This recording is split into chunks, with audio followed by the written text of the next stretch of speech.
다음 8개의 질문에 스스로를 속이지 말고 솔직하게 답해보라. 각 질문 모두 지금까지 당신 자신에 대해 사실이라고 믿었던 것들을 다시 생각하게 해줄 것이다. 더욱이 당신이 지금까지의 과거 사실에 연연하지 않는다면, 특히 친분이 있거나 사랑하는 누군가와 관련해 솔직할 수 있다면 한치의 거짓도 없이 완전하게 정직해지는 요령을 확실히 이해하게 될 것이다. 1. 살날이 6개월밖에 남지 않았다는 것을 알게 된다면 지금의 삶을 어떻게 바꾸고 싶은가? 이 질문에 답해봄으로써 당신 자신이 더 솔직하고 정직해질 새로운 사실을 알게 될 것이다. 가령 당신이 아주 극적인 변화를 생각한다면 현재 당신은 완전 무결한 개인적 완전성을 이루고 살고 있지 못하다는 얘기가 된다. 사실 당신은 영혼에 비교할 때 단지 짧은 시간밖에 살지 못한다. 당신에게 살날이 50년 혹은 그 이상이 남아있다 해도 그 시간이 영혼의 한순간인 것은 마찬가지다. 그리고 6개월이면 당신에게 중요한 일들을 행하기에는 충분한 시간이며 눈 깜빡할 사이에 지나갈 짧은 시간은 아니므로 그 정도의 시간을 두고 생각해보면 도움이 될 것이다. 어쨌든 당신 삶이 이제 6개월밖에 남지 않은 상황에서 당신이 여러 가지 일들을 바꾸기로 결심한다는 가정 아래 당신이 지금 실천해야 하는 변화로서 다음 몇 가지를 권하고 싶다. 당신의 마지막 모습을 그려보라. 직업, 유대관계, 거주지, 교우관계, 라이프 스타일, 사랑하는 사람들과의 의사소통 방법 등 뭐든 바꾸고 싶은 것이 떠오르는가? 그렇다면 아직 할 수 있을 때 서둘러서 바꾸는 편이 좋지 않을까? 앞으로 몇 달밖에 살지 못한다는 것을 알게 될 경우에 하고 싶어질 바로 그런 일들을 당신이 지금 하고 있지 않다면 당신은 편안한 생활을 못하고 있으며 자기 정직성과 종합 점수가 아주 낮다는 얘기가 된다.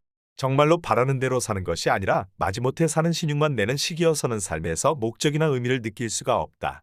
스스로 어떠한 정당화를 하든 간에 라이프 스타일을 자신의 바람에 크게 거스르게 변형시키면 목적의식이 결핍되기 마련이다. 사실상 영혼이라는 견지에서 보자면 어쨌든 당신에게는 불과 몇 달밖에 살 날이 남지 않은 셈이므로 좀 더 나중에라는 사고방식에 젖어 있는 것은 장래를 걸고 무모한 모험을 벌이는 일이나 마찬가지다. 당신 삶을 걸고 무모한 모험을 하지 마라. 믿지 말란 말이다. 2. 세계 어느 곳에서든 살 수 있게 된다면 어디에서 살고 싶은가? 지금까지 살았던 곳에 꼭 있어야 할 의무가 없다고 가정해보라. 그럴 경우 당신이라면 어디에서 살고 싶은가? 현재 살고 있는 동네, 도시, 주, 나라, 반구를 택하겠는가? 다른 이유는 없이 그냥 쭉 살아왔던 곳이라서 지금 그곳에 살고 있다면 당신 자신에게 완전히 정직하지 못한 삶을 살고 있는 것이다. 어쩌다 보니 지금 살고 있게 된 그곳에 확고히 뿌리를 내리고 있어서 이사를 가는 것이 불가능한 일로 여겨질 수도 있다.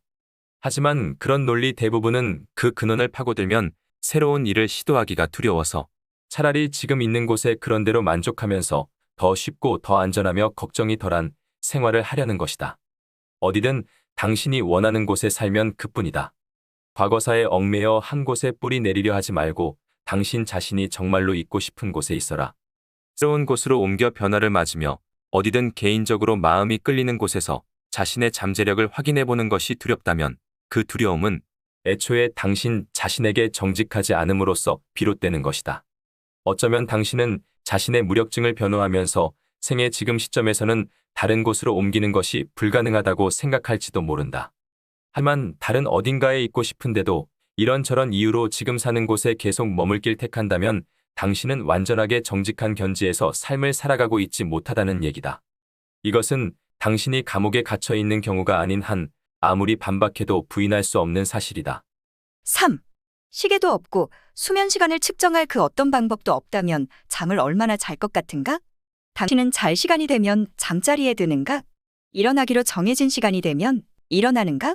8시간을 자지 않으면 다음날 피곤해질 것이라고 생각하며 잠자리에 드는가? 그렇다면 잠시 상상의 시간을 가져보라. 우선 당신에게 시계도 없으며 몇 시간이나 잤는지를 알 만한 방법도 전혀 없다고 가정해보라. 그리고 다른 누군가 당신의 수면 시간을 기록하고 있지만 당신은 자신의 수면 시간을 전혀 모른다고 치자. 과연 당신은 하루에 몇 시간이나 잘 것 같은가? 잘 시간이 되었는지를 알 수 없는 상황에서도 항상 같은 시간에 잠자리에 들 것 같은가? 당신이 밤인지 낮인지도 알 수 없는 지하 벙커에 살고 있으며 자고 싶은 기분이 들 때마다 잠을 잘 수 있다고 상상해보라. 대부분의 사람들은 자신이 정말로 자고 싶어지는 때에 의거하기보다는 시계와 달력 같은 외부적인 것들에 의거해 수면 생활을 유도한다. 대체로 자신이 필요하거나 갈망하는 대로가 아니라 그동안 학습한 바에 따라 잠을 잔다. 하지만 삶이 흥분되고 사명감이 느껴지는 경험들로 가득하다면, 그래서 몇 시에 잠자리에 들고 몇 시간이나 자는지를 일일이 신경 쓰지 않게 된다면 잠을 훨씬 적게 자게 될 것이다. 완전히 정직한 사람은 매사에 정직해서 잠을 잘 때 잠자리에 드는 이유에 대해서도 자신의 몸과 정확히 교감한다. 스스로에게 깨어서 살아있음을 느낄 시간을 더 많이 허용하면 할수록, 그리고 자연적 생리현상인 수면을 습관이나 걱정스러운 예상보다는 몸의 반응에 따라 취하면 취할수록 당신 자신의 정직성 점수도 그만큼 높아질 것이다.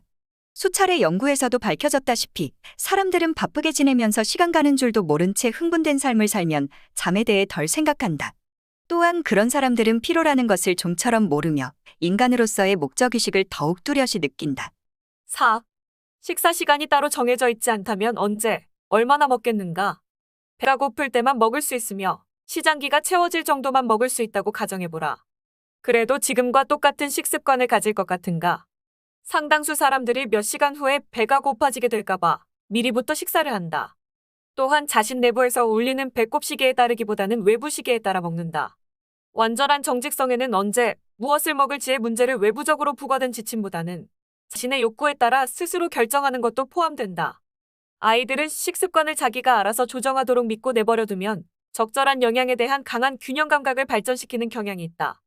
당신 자신과 당신의 사랑하는 이들에게 개인적 신뢰를 갖도록 허용해줄수록 개인적 완전성이 공고해질 것이다. 이것은 삶의 거의 모든 부분에 적용되는 바지만 특히 식습관과 관련해서 딱 들어맞는 얘기다.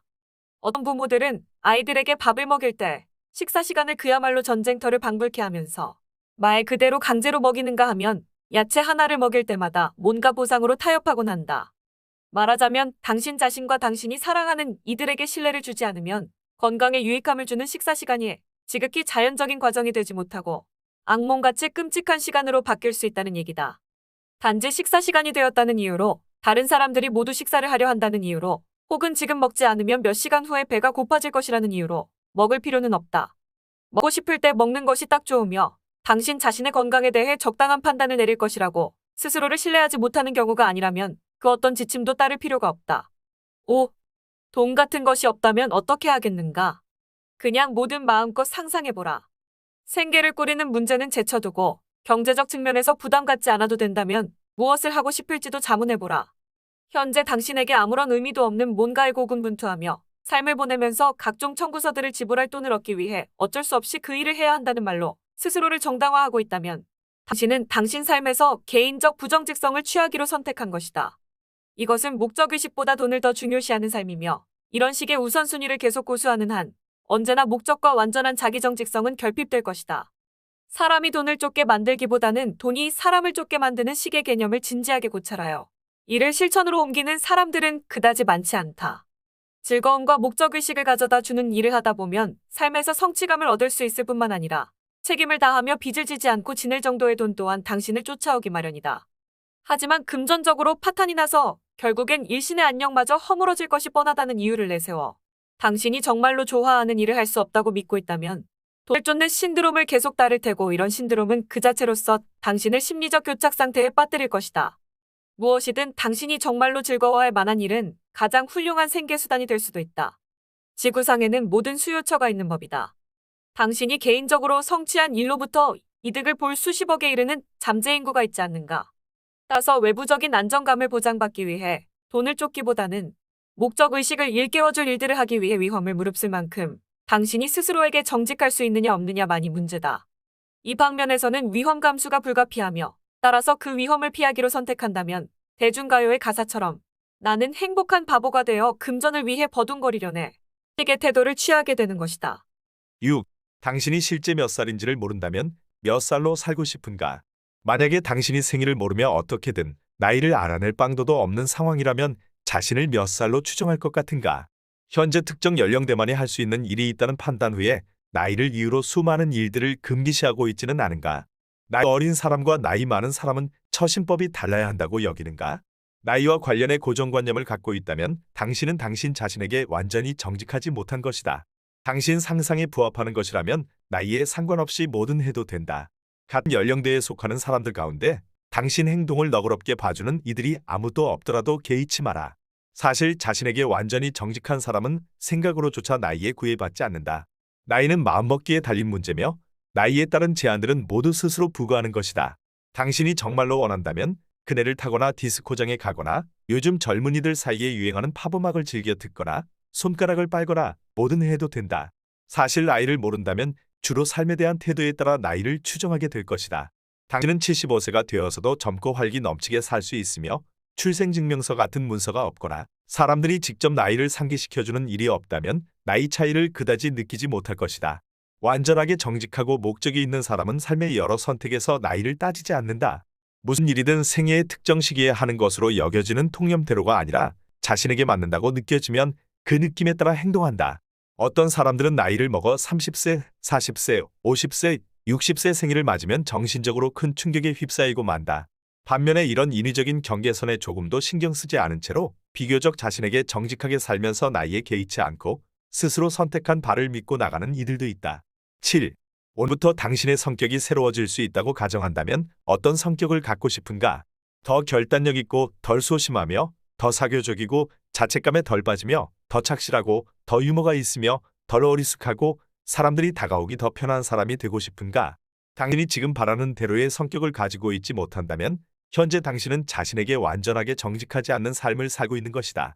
당신과 관련된 문제 중 당신 마음에 들지 않는 모든 것은 당신이 그러기로 마음만 먹는다면 얼마든지 바꿀 수 있다.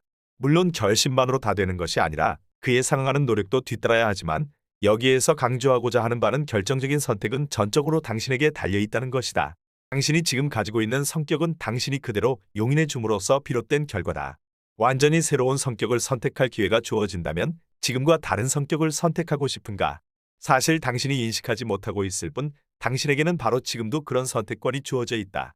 당신에게 계속해서 소심하거나 신경질적이거나 우유부단한 채로 살라고 강요하는 사람은 아무도 없다. 그런 선택은 당신이 내리는 것이며 당신이 정말로 원한다면 철회할 수도 있다. 완전하게 정직한 사람은 자신의 성격은 자신의 책임임을 잘 알고 있어서 자신의 현재 모습을 두고 다른 누군가를 탓하지 않는다.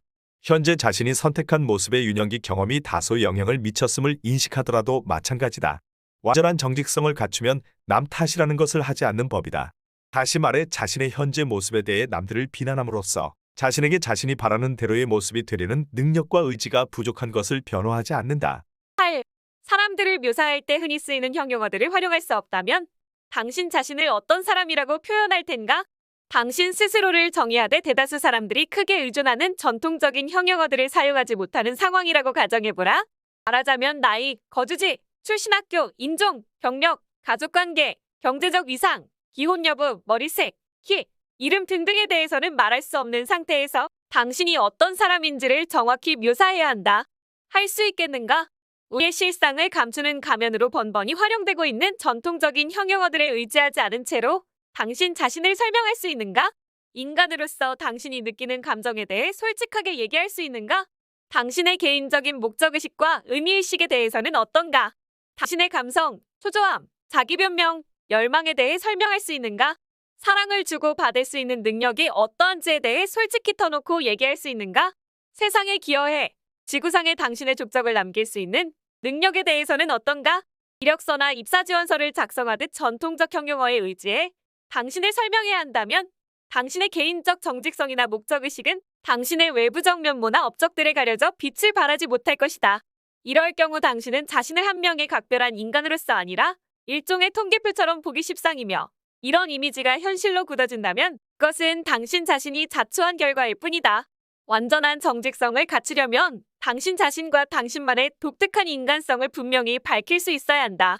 즉, 나는 누구인가? 라는 질문에 대해 틀에 박힌 형용어나 통계적 정보에 의존하지 않고도 답할 수 있어야 한다. 지금까지 가정해본 8가지 질문들이 한 인간으로서 당신의 모습을 참되게 이해하는 데 도움이 되었기를 바란다. 완전한 자기 정직성은 목적의식을 뚜렷이 통찰해내는데 중요한 역할을 한다. 자신에게 정직하기란 하루 동안에 얼마나 많은 거짓말을 하는가의 문제와는 상관없다. 그보다는 당신 자신에 대해 얼마나 많이 아느냐와 자신이 안고 있는 자기 변명과 결점들 모두를 그대로 인정하려는 의지가 얼마나 되느냐가 중요하다.